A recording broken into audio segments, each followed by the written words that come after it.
Hello everyone, welcome to MMA Wired. UFC 274 may have taken place a few days ago, but there is still more drama coming from it. What message does Tony Ferguson have for Dustin Poirier? Why have Tony Ferguson and Dustin Poirier taken shots at Conor McGregor? Will we see Donald Cowboy Cerrone in the Octagon again? Stick around to the end and we've got you covered. First up, let's talk about what Tony Ferguson has to say to Conor McGregor and Dustin Poirier. UFC 274 witnessed a spectacular fight between Michael Chandler and Tony Ferguson. Chandler delivered a killer front kick to Ferguson's chin and knocked Tony Ferguson out in the second round. Despite his loss, Ferguson has gone on the offensive. It seems like he is unfazed by the events and he is not bowing down to criticism despite the fact that it is his fourth defeat in a row. First, he had his sights on Conor McGregor. So, McGregor had roasted Ferguson after his loss and compared him to a McNugget. You may wonder why. There is some story behind it. Ferguson used to refer to McGregor as McNuggets. This was supposed to be an insult based on McGregor's Irish heritage. In addition, he felt that money had made McGregor go soft and he was made of the delicate meat found in nuggets from McDonald's. Now before UFC 274, Ferguson had some things to say about the way UFC functioned and how fighters were not being paid enough. Conor McGregor, who happened to be in the south of France enjoying his time in his new yacht, couldn't help but take a few shots at Ferguson. He roasted Ferguson for the way he lost the fight, stating that though Ferguson had some nuggets of wisdom to share with the world during the pre-fight media day, he was turned into a McNugget during the fight. This refers to how Ferguson's face was distorted after being on the receiving end of Michael Chandler's kick. Though Tony Ferguson ended up unconscious and had to go to the hospital, he was back on social media quickly, and he was not taking any criticism from McGregor. He basically came out saying that McGregor was just fake.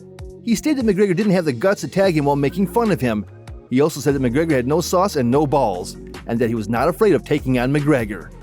Now, let's look at why Tony Ferguson slammed Dustin Poirier. So, Dustin Poirier also got involved in the mix. Dustin Poirier tweeted in general about the card and stated that he was better than the fighters involved in both the lightweight bouts. Basically, he took shots at Charles Oliveira, Justin Gaethje, Tony Ferguson, and Michael Chandler. So, Dustin Poirier lost to Charles Oliveira back in UFC 269. He has been linked to Tony Ferguson on multiple occasions, but the fight was not officially booked. After his UFC 269 fight in December 2021, Dustin Poirier has not entered the Octagon yet. Tony Ferguson decided to bring up his inactivity and stated that Poirier was just hiding. All the other four lightweight fighters showed up in UFC 274 and did their job. So Tony Ferguson is around 38 and has not secured a victory in about 3 years. Yet he has shown that he still has the fight in him. He was not going to remain silent or defensive just because he suffered a brutal knockout. Similarly, when Conor McGregor compared Tony Ferguson to a McNugget, Dustin Poirier tweeted out a picture of McGregor after he was knocked out in UFC 257 during Poirier vs. McGregor 2. So it seems like Dustin Poirier found McGregor's tweets to be a bit distasteful, or he was just taking the mickey out of McGregor. Next up, let's talk about Donald Cowboy Cerrone. So Cerrone was slated to face off against fellow lightweight veteran Joe Lauzon. However, Cerrone was affected by a case of food poisoning after the weigh-ins. He was just not able to recover from it, so the fight had to be removed from the card. Later, on Sunday, Cerrone made an emotional Instagram post. He stated that he was heartbroken for not being able to fight. He normally would not have pulled out of the fight, but he was not in a condition to fight because of food poisoning. He stated that UFC and the medical staff had tried their best to remedy the situation and help him to make it, but it wasn't possible. So Cerrone stated that he planned to end his career after 50 fights and that UFC 274 was supposed to be the 49th fight. He now has 2 fights left, and then he will retire. He promised to be back stronger than ever for his next fight. Now, Cowboy Cerrone has been on a bit of a losing streak with his last victory coming back in 2019 against La Quinta. In 2020, he had received a 6-fight contract.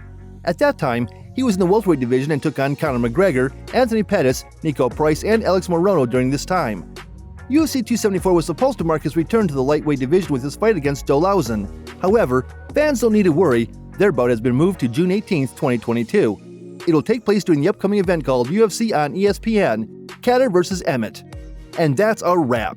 What do you think about Tony Ferguson's comments on Dustin Poirier and Conor McGregor? Who should Cowboy Cerrone face next? Let us know your thoughts in the comments.